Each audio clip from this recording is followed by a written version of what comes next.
These are three final thoughts on the material in the chord book. The first one is the resolution of dominance.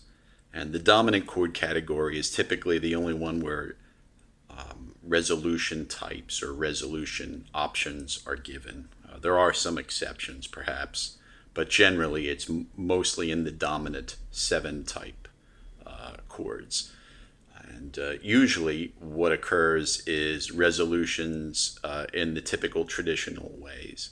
For example, if it's a D7 chord, typically there'll be examples of this resolving to a G major or a G minor, or a D flat major and a D flat minor, an E major and an E minor, and a B flat major and a B flat minor. So those will be the general resolution types in thirds like that, mostly traditional resolutions. Again, there might be some exceptions, but in the main, that's how resolutions will be treated in a basic way. Of course, there are many other options, and those aren't covered here, but you'll get the basics, just the general basics for the chord voicings.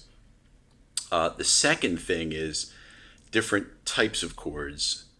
And I had mentioned earlier the major 7 sharp 5 type chords and the minor major 7, but there are others. For example, the minor 7 flat 5 chord isn't discussed in a discrete manner, but it will be part of the dominant 7 chord family studies. So you'll see that chord as a part of either the dominant 7 family without alterations, the dominant 7 family perhaps with the raised 11th, or the dominant 7th family with the double alterations of the 9th and the 5th. For example, a typical D minor 7 flat 5 chord would be derived and arrived at by just altering a minor 7th chord. So we're still only looking at 3 different types of chords: major, minor, and dominant.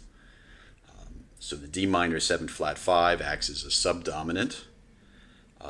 It can act as a dominant chord, obviously, the upper part of a B flat 7 chord, or it could also be the upper part of an E7 chord with a raised 5th and a lowered 9th. It could be an F minor 6 chord. It could be an A flat 6th chord with a raised 11th. So wherever you or however you choose to apply a chord like that, the chords are within the studies. But again, they're viewed as derivations of the dominant. So you'll find those there. Again, with minor 7th chords and minor 6 chords, those will be found as part of a minor 7 flat 5 type sound, or a 6th type sound, minor 7th as well for the 6th, for a major 6 type chord, and a minor 7 flat 5 covers the minor 6 chord. But again, those will be embedded in the dominant chord families. They're not treated discretely on their own. Okay, again, adhering to just the 3 different types of chords: major, minor, and dominant. And moving forward from there, that's where they'll be categorized. The last thing is the use of the voicings beyond guitar playing, and this is entirely up to the individual, but for me, due to the wide variety of voicings, the wide variety of spacings with these voicings, and thus a wide variety of voice leading possibilities and inner voice motion, multi-voice motion as well, they can be used to write or to conceive of music for things other than the guitar, quartet, quintet, also even orchestral writing perhaps.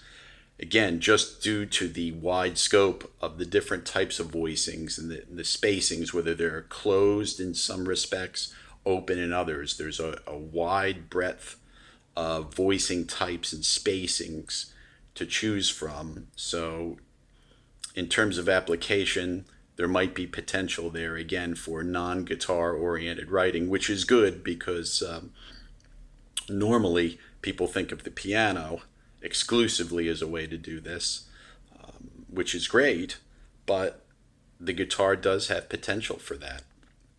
And I'm hoping that the material within the chord book could facilitate some of that activity. And In closing, good luck with the music, and I hope that you find the material beneficial for your music making.